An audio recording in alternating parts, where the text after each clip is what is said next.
Hello, everyone. Welcome to Kudlow. I'm Larry Kudlow. So right at the top, I ask again this evening, why is America buying any Russian energy? Any. When we do it at elevated oil prices, like today's trading has West Texas $115 a barrel. I think Brent crude's $118.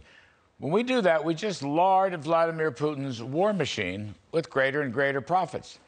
Now, of course, Biden's jihad against fossil fuel has, over the past year, cut supply, raised prices again, benefiting Putin. And, of course, in national security terms, Biden's managed to disempower American energy and re-empower Putin energy. And while Putin gets it, Biden and his far-left radical greenies have never understood the security importance of oil.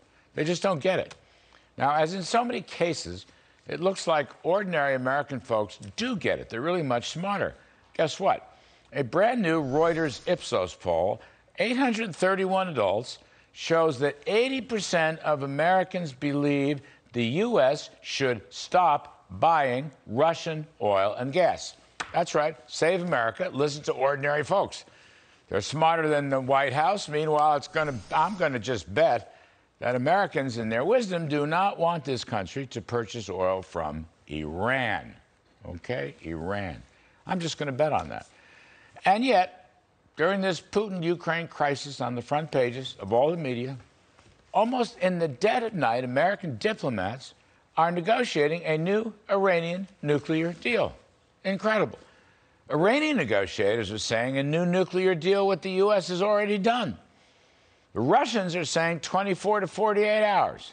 European diplomats suggest a done deal within the next couple days. Russia is Iran's big backer in the Mideast, right? So we'd be rewarding Russia for their good behavior on the world stage, wouldn't we? Huh? This has to be one of the absolute dumbest, utterly stupid national security mistakes in history.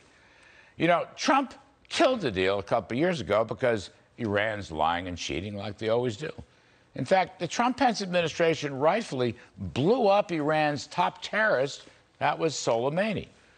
Now, the Biden crowd is back at it, and I'm going to just bet that the fine and delicate hand of climate czar John Kerry, who you may recall was Obama's Secretary of State and negotiated the first Iran nuclear deal, a deal that was repeatedly broken by the mullahs, I'm going to bet he's back at it.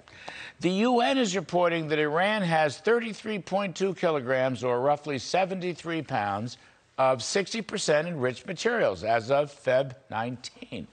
That's the highest ever recorded by them. Experts say when you get to 40 kilograms, you got yourself a nuclear bomb. It's also reported that the U.S. will transfer roughly $11 billion from overseas accounts to Iran for the release of 4 U.S. hostages.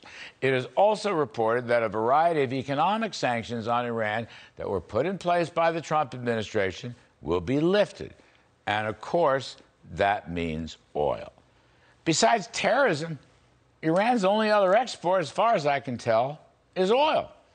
It's a rogue state. It hates America, hates Israel, hates the Abraham Accords, negotiated by the Trump crowd.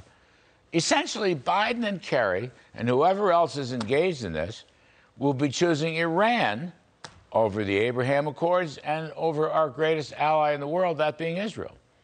It's a complete reversal of Trump-Pence policies. And although this would be a terrible idea anytime, it's an especially terrible idea right now because of the diplomatic engagement and security rewards for Vladimir Putin in the Mideast. Why would we want to reward him at all for anything? This is immensely harmful to American interests and the interests of freedom and democracy everywhere. Iran, by the way, make no mistake, it's not a theocracy. It's a Marxist military state run by a bunch of thugs and killers. So finally, let me get this whole story right. The Labor Secretary tells us this morning that domestic oil and gas drilling is off the table. But Biden's national security people are putting Iranian oil on the table. Lord help us. Save America. Please, cavalry, come as soon as you possibly can.